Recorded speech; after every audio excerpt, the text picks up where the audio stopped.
오늘의 코인, 오늘은 저희가 비선실세라는 프로그램으로 처음 인사드리는 날입니다.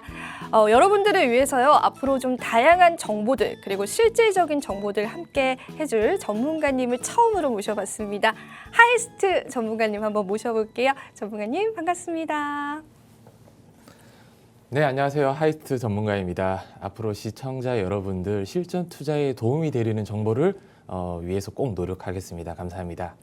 하이스트 전문가님 같은 경우에는 굉장히 또 좋은 이력들을 가지고 계신 전문가님이기 때문에요. 앞으로 우리 시장을 어떻게 분석하실지 기대가 상당히 많이 됩니다. 그리고 무엇보다 지금 우리 암호화폐 시장이 굉장히 많은 위험성을 도사리고 있습니다. 지금 너무나 힘든 투자자분들 많으실 텐데요. 그 시장의 이슈들 속에서 전문가님께서 주시는 시그널들과 또 어떠한 솔루션들을 주시는지 오늘 저희가 첫 시간으로 한번 이야기 나눠보도록 하고요. 자, 전문가님 불러볼게요. 일단 저희가 FTX 사태, 참 이게 언제 해결이 될 것인지 피해자분들도 너무나 많고 뭐 제2의 마운트 곡수 사건이다, 뭐 이런 이야기들도 나오고 있고 심지어는 리먼 브라더스 사태와 같다라는 이야기까지도 나오고 있습니다. 그래서 이 코인 이슈, 이 악재이죠. 이 이슈에 관해서 어떻게 생각하시는지 오늘 이야기 준비하셨다라고 하는데 한번 들어보도록 할게요. 네, 우선 코인디스 화면 한번 보면 일각에서는 정말 마운트곡스 사태다. 특히 금융시장에서는 리먼 사태나 앨런 사태에 비교를 하고 있는데요. 마운트곡스 해킹 사건 이후로 시장 회복까지는 보통 3년이 걸렸거든요. 근데 올해 가장 큰 루나라든지 FTX 사건이 예전에 마운트곡스 사태에 비교하면 제 생각에서는 더 큰 사건이다. 근데 회복 기간은 저는 더 짧게 이제 감히 개인적으로는 더 짧아질 수도 있다. 왜냐하면 이번 사태를 계기로 이제 제도권에 들어갈 수 있는 가능성이 높아졌다 보니까 특히 최근에 설문조사에서는 대부분 많은 분들이 이제 이번 사태로 비트코인이 13,000불 이하로 내려갈 것이다. 특히 이런 우려 부분도 많지만 설문조사에 따르면 그래도 비트코인이 이제 유망한 가상 자산이다라는 변동은 없거든요. 그래서 이번 사건은 지금 당장은 어떻게 보면 시장의 가장 큰 충격이지만 투자자로서 잘 극복해 나갈 수 있을 만한 사건이다라고 생각하고 있습니다. 사실 지금 FTX 사태를 바라보는 시각들은 굉장히 다양합니다. 정말 속된 말로 암호화폐 시장 망했다라고 하시는 분들도 있고, 하지만 우리가 어느 정도 좀 정화되어가는 과정이다라고 보는 분석가들도 많습니다. 개인적으로 하이스트 전문가님은 좀 어떻게 생각을 하시나요? 얼마 전 이제 바이낸스의 수장이 자오창펑이 고통스럽지만 깨끗해지고 있다. 이런 트위트 메시지를 냈는데요. 우선은 개인 투자자 입장에서는 비교적 고통스러운 게 아니라 많이 고통스럽죠. 많이 고통스럽습니다. 고통스럽지만 깨끗해지는 과정이다라는 이야기가 사실은 당한 사람 입장에서는 좀 많이 속상할 만한 말인 것 같아요. 이제 바이낸스 수장으로서 한 말이고 특히 이제 가상 자산에 대한 이제 재건을 위해서 한 말이라고 저는 생각이 듭니다. 개인 투자자가 받아들이기 입장에서는 이게 과연 정말 깨끗해지고 있는지 아니면 더 힘들어지고 있는지는 개개인의 판단에 이제 맡겨야 될 부분이라 감히 앞으로 좋아질 것이다. 어떻게 예측하기로는 의미가 없어 보입니다. 예측 자체가. 지금은 대응이죠. 그렇다면은 우리가 FTX 사태를 좀 일목요연하게 정리를 해서 수상한 정황들을 또 정리를 해 오셨다라고 해요. 그래서 그 부분에 관해서 하이스트 전문가님께 한번 이야기 들어보는 시간 가져보겠습니다. 네, 우선은 그 주말에 FTX 파산 전에 샘 뱅크만이 트위터에서 이런 말을 했습니다. 미안하다. 더 잘해보려고 했는데 망했다. 맞아요.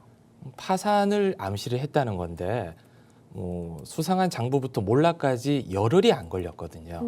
세계 3위의 코인 거래소 FTX 파산은 거기에 이제 투자를 했거나 아니면 담보나 대출 했던 개인 투자자뿐만 아니라 기업들까지도 휘청이게 할 만한 이슈인데 거기에 대한 이제 여진이라고 하잖아요. 아직까지도 이어지고 있는 것 같습니다. 시장에서는. 특히 바이낸스 수장이 이제 아까 말씀드렸듯이 파산이 끝이 아니라 도미노 파산도 올 수 있다.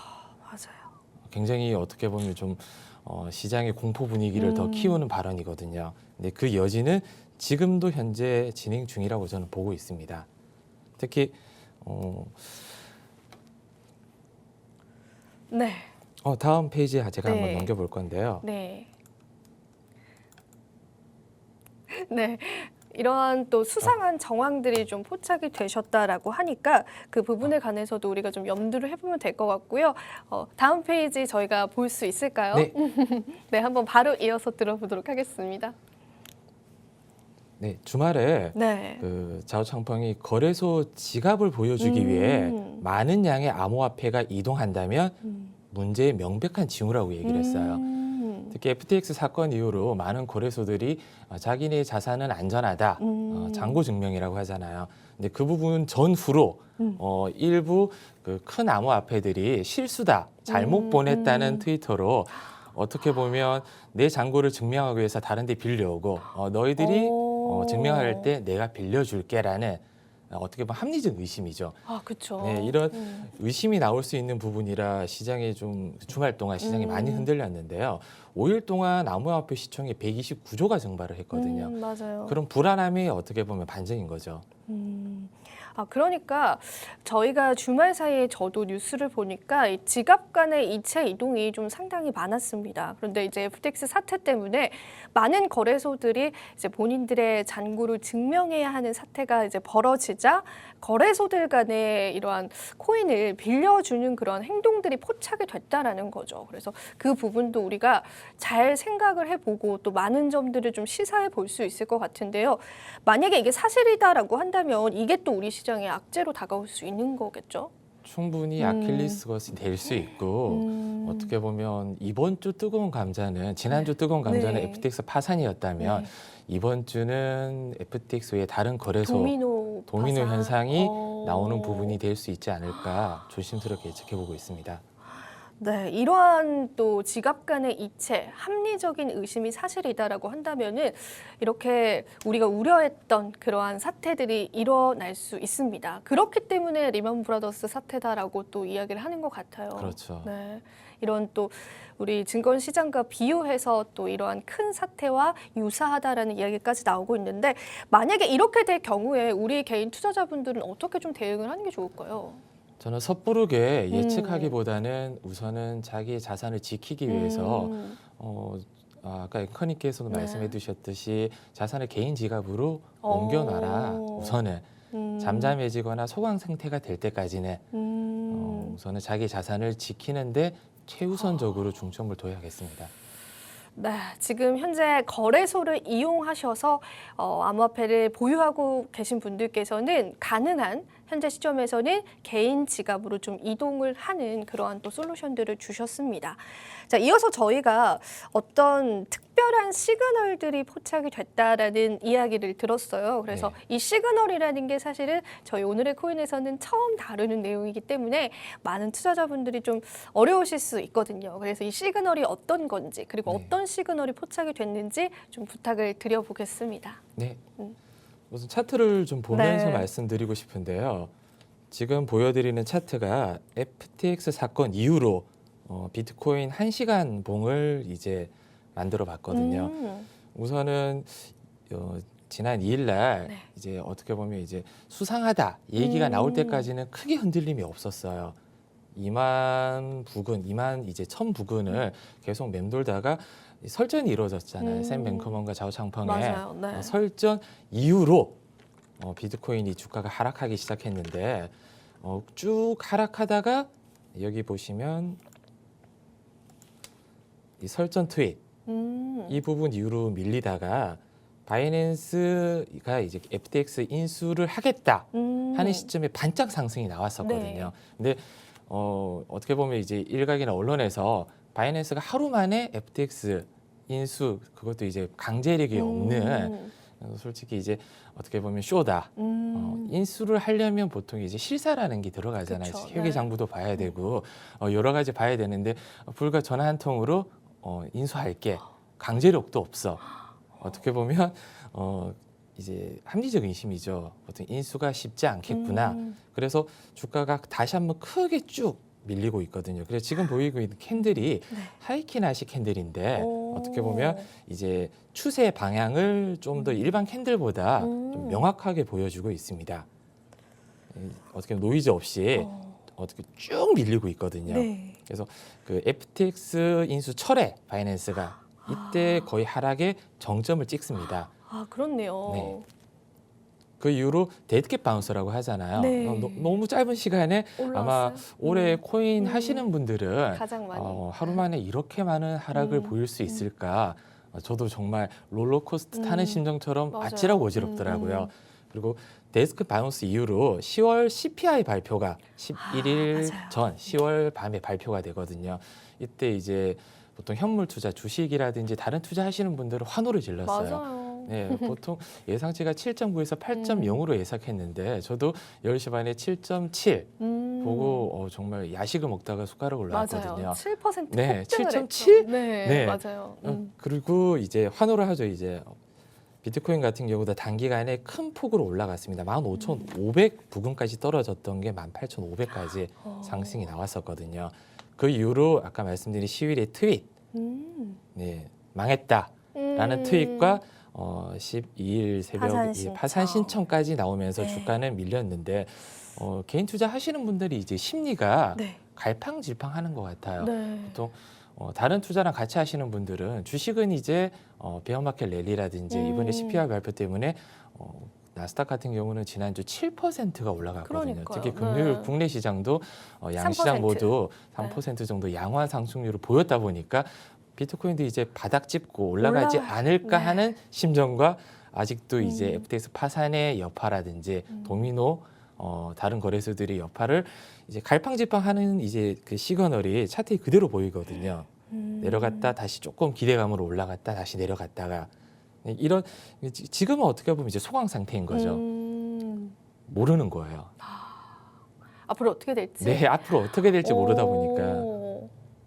지금은 소강 상태에서 이 그 12일 이후로는 네. 변동폭이 크지 않다는 게 이제 차트에서 보여지거든요. 아, 그렇네요. 네. 네. 그래서 이 차트 같은 경우는 보통 어떻게 보조 지표라고 하잖아요. 네. 투자에 도움이 될 수 있는 지표다 보니까 마냥 이제 무시한다기보다는 내가 앞으로 그 방향성을 결정할 때 어떻게 보면 도움을 받고 참고할 수 있는 지표인데 위에 보시면 이제 밑에 차트 위에 이렇게 빨간색, 녹색 표시가 나오거든요. 이 빨간색 표시가 나왔을 때는 어김없이 주가가 이제 밑으로 내려가는 경향을 보이고 녹색 부분에 왔을 때는 이제 주가가 올라가는 경향을 보이다 보니까 보조 지표를 어떻게 보면 무시한다기보다는 투자에 어떻게 보면 참고해서 이제 그 투자하실 때도 보통 이제 거시적으로 좀 길게 보시거나 네. 아니면 좀 짧게 보시는 투자분들이 계시잖아요. 이제 그 투자를 하실 때 보통 5분봉, 15분봉, 1시간봉 네. 이렇게 보실 때 참고하실 수 있는 자료 어떻게 보면 시스템 분석인 거죠. 이런 차트는 이제 알고리즘 데이터 통해서 이제 보통 이제 분석을 많이 하고 있는데 해외 같은 경우는 이제 알고리즘 AI 분석이라든지 퀀트 분석이 일반화되어 있습니다. 근데 국내에서는 보통 이제 일반화되기보다는 좀 운에 맡긴다거나 아니면 어떻게 보면 심리적으로 이제 많이 내려왔으니까 올라가지 않을까, 아니면 많이 이제 올라갔으니까 떨어지지 않을까. 아니면 떨어지고 있으면 더 떨어지지 않을까 이런 심리적인 분석으로 많이 하시다 보니까 맞아요. 네. 여기서 장고 끝에 악수를 많이 둔다거나 아니면 섣부르게 들어가셔서 좀 물리는 경우가 꽤 많이 있거든요. 그래서 보조 지표를 꼭 좀 활용을 하시는 방법으로 좀 어떻게 보면 좀 스마트한 투자를 도움이 되실 수 있도록 저희가 이렇게 좀 가지고 나와봤습니다. 네, 오늘 처음으로 어찌 보면 시스템 분석이다라고 우리가 이해를 하면 네. 되잖아요. 그러니까 좀 이성적인 분석들을 많이 포착을 해볼 수가 있는 거잖아요. 과거에 밟아왔던 발걸음이지만 네. 그 발걸음을 통계로 어떻게 보면 수학적으로 이제 분석을 하는 방법이라고 생각하시면 되는데요. 수많은 기법들이 있잖아요. 네. 보통 이제 뭐 가장 유명한 엘리엇 파동이라든지 맞아요. 네. 뭐 이평선을 이제 주로 이제 보고 있는 투자 기법이라든지 여러 가지 기법들을 그냥 통체적으로 오. 모아놨다. 근데 그 중에서 보기가 좀 편하도록 정형화시키거나 한 부분이 어떻게 보면 이제 차트라고 이제 시스템 그 트레이딩이라고 보시면 될 것 같습니다. 오늘 처음으로 좀 이야기해 주셨는데 이렇게 시그널을 좀 포착을 해준다라고 합니다. 그래서 녹색 선이 떴을 때 좀 하락을 하는 시그널인 거죠. 그렇죠. 네, 그리고 빨간색 동그라미가 떴을 때는 상승을 하는 그런 아니요, 빨간색 위에 동그라미가 네, 하락이고 하락이고 상승. 녹색이 상승이고 네, 우리 시청자분들의 이해를 돕기 위해서 한 번 더 좀 집어드렸는데 앞서서 하이스트 전문가님께서 주신 자료에서 녹색 선과 또 빨간색 동그라미를 여러분들이 좀 잘 염두하셔서 코인의 시그널들을 포착을 해보신다면은 내가 조금 감정적인 매매가 아니라 좀 이성적이고 분석적인 매매에 도움이 된다라고 합니다. 그래서 그 부분들을 여러분들이 다시 한번 좀 상기를 해보시면 될 것 같고요. 혹시 이 부분에 관해서 추가적으로 말씀하고 싶으신 게 있으실까요? 우선 제가 다음 자료를 온체인 네. 지표 같은 경우 준비를 네. 좀 해왔는데 시간 관계상 좀 짧게 말씀드리면 이제 바이너리 CDD가 좀 굉장히 좀 중요하다고 보고 있거든요.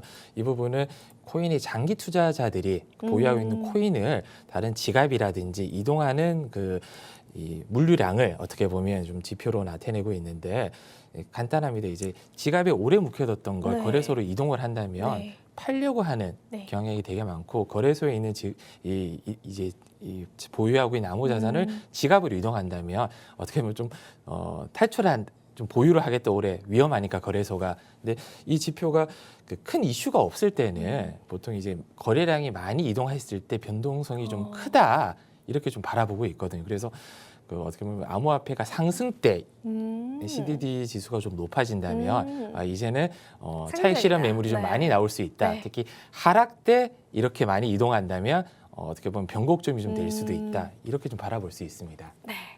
오늘 온체인 지표까지도 하나하나 좀 훑어주셨습니다.